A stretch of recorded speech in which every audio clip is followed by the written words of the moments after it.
கர்த்தருடைய பரிசுத்த நாமத்துக்கு மகிமை உண்டாவதாக. கர்த்தர் நல்லவர், அவருடைய கிருபை என்றும் உள்ளது. திரும்பவுமா இந்த பைபிள் ஸ்டடியில் உங்களை சந்திக்கிறதுல கர்த்தருக்குள் மகிழ்ச்சி அடைகிறேன். இப்பொழுதும் கண்களை மூடி கர்த்தரை நோக்கி பார்க்கலாம்.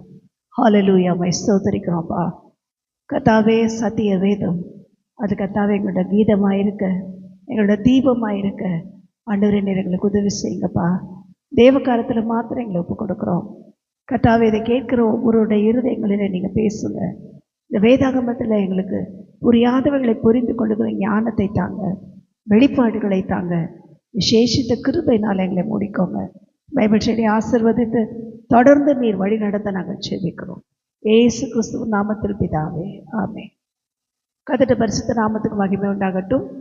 நாம் தொடர்ந்து வேத தியான பகுதியிலே ஆதியாகமம் 1ஆம் அதிகாரம் 1ஆம் வசனத்துக்கும் 2ஆம் வசனத்துக்கும் இடைப்பட்ட காரியங்களை தான் நம்ம தியானித்து கொண்டிருக்கிறோம். இந்த 1ஆம் அதிகாரத்தில் தேவன் ஆதியிலே வானத்தையும் பூமியும் சிருஷ்டித்தார் அப்படிங்கிற காரியத்துக்கும், பூமியானது ஒழுங்கின்மையும் வெறுமையுமாக இருந்தது என்கிற காலத்துக்கும் பெரிய வித்தியாசம். அது இத்தனை ஆண்டுகள்னு யாரும் கண்டுபிடிக்க முடியாது, அவ்வளோ பெரிய வித்தியாசம். இந்த இடைப்பட்ட நாட்களில் என்ன நடந்தது என்றால், தேவன் தனக்காக தூதர்களை உண்டாக்கினார். தன்னை துதிக்கும்படி, போற்றும்படி, பாடும்படி அநேக விதமான தூதர்களை தேவன் என்ன செய்தார்? உண்டு பண்ணினார். அப்படி உண்டு பண்ணப்பட்ட தூதர்களில் தான் முக்கியமான சில தூதர்களை குறித்து நாம் பார்க்கும்போது, மிகாவேல் என்கிற தூதன், மைக்கேல் என்று ஆங்கிலத்தில் எழுதியிருக்கோம். மிகாவேல் என்கிற தூதன், இந்த தூதன் எதற்காக உபயோகப்படுத்தப்பட்டார் என்றால், அநேக யுத்த காரியங்களை மேற்கொள்ளுகிறதற்காக, தேவனுடைய சேனைகளை செயல்படுத்துகிறதற்காக, தேவனுக்காக ஓடுகிறதற்காக இந்த மிகாவேல் தூதன் ஏற்படுத்தப்பட்டார். ரெண்டாவதாக நாம் பார்க்கும்போது, கர்த்தருடைய பரிசுத்த நாமத்துக்கு ஸ்தோத்திரம், பைபிளில் படிக்கிறதான காப்ரியேல் தூதன், கேப்ரியல் என்று ஆங்கிலத்தில் எழுதப்பட்டிருக்கும்.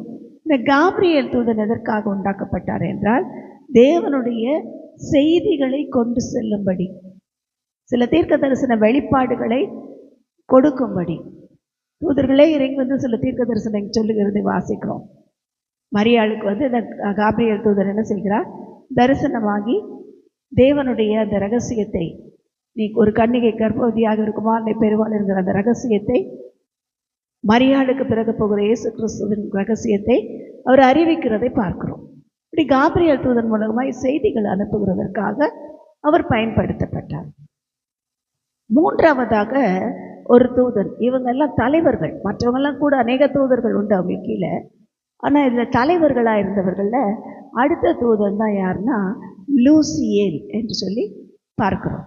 இந்த லூசியேல்னா பிற்பாடு வருகிற லூசிஃபர் அல்லது சாத்தான், அல்லது பழைய பாம்பு, வலு சர்ப்பம், இப்படி அநேக விதங்களில் சொல்லப்படுகிற இந்த சாத்தான் உண்டாக்கப்பட்டான். இவனுடைய பெயர் ஆதியில் எப்படி இருந்தது? லூசியேல் என்று சொல்லி இருந்தது.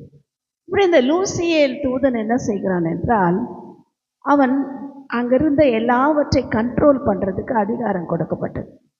அவனை தேவன் எதற்கு ஏற்படுத்தினார் என்றால், காப்பாற்றுகிறதற்காக அபிஷேகம் பண்ணப்பட்ட கேரூப் என்று அவனை குறித்து வேதத்திலே வாசிக்கிறோம்.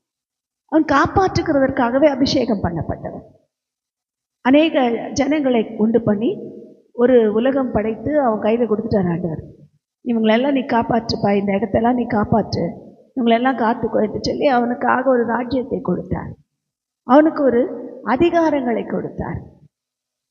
இப்படி ஒவ்வொரு தூதர்களுக்கும் ஒவ்வொரு, ஆனால் எல்லாரும் என்ன செய்வார்கள்? தேவனை துதித்து பாடி போற்றி மகிமைப்படுத்தினதாக பார்க்கிறோம். இது இல்லாமல் நாம் வேதத்தில் வாசிக்கிற அநேக தூதர்களை குறித்து பார்க்கிறோம். கேருபீன்கள், சேராபீன்கள், அது மாத்திரமல்ல 4 ஜீவன்கள், அது மாத்திரமல்ல இன்னும் நிறைய தூதர்களை குறித்து வேதத்தில் வாசிக்கிறோம். இப்படி எல்லாவற்றையும் இப்போ நம்ம தியானிக்க முடியாது. முக்கியமான இந்த 3 தூதர் தலைவர்களை நாம் பார்க்கும்போது இவங்கெல்லாம் லீடர்ஸாக இருந்தாங்க. லீடிங் த ஏஞ்சலிக், என்ன சொல்கிறது, அவங்களுடைய அந்த தூதர் பட்டாளத்தை, அந்த ஏஞ்சலிக் குரூப், அவங்கள வந்து லீட் பண்ணுறதுக்காக தேவன் அவர்களை படைத்தார். அப்படி லீட் பண்ணி நல்லா வந்துட்டு இருந்தது, எல்லாமே நல்லா பண்ணிட்டு இருந்தாங்க.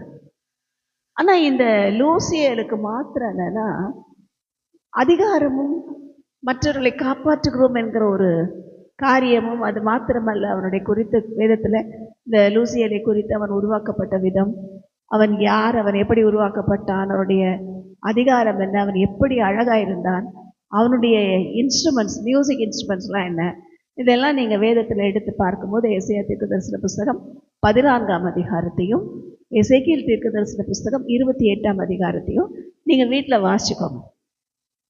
அதெல்லாம் இப்போ வாசிக்க நேரம் இல்லை. அது எல்லாவற்றையும் நீங்கள் வீட்டில் வாசித்து பாருங்கள். எடுத்து பைபிள் ஸ்டடி பண்ணுறோன்னா என்ன பண்ணுது, இப்படி எழுதியிருக்கா, உண்மையாக இருக்கா, ஏதோ இந்த சிஸ்டர் வந்து சொல்லிட்டு போயிட்டாங்கன்னு நினைக்காம என்ன எழுதி இருக்கிறது என்று எடுத்து படியுங்கள். அப்படி படிக்கும்போது நமக்கு நல்லா தெரிஞ்சிடும். இப்போ என்ன ஆயிடுச்சுன்னா, கர்த்தருடைய பரிசுத்த நாமத்துக்கு ஸ்தோத்திரம், இந்த தூதர்கள் உருவாக்கப்பட்ட காரியங்கள் எல்லாம் வாசிக்கிறோம்.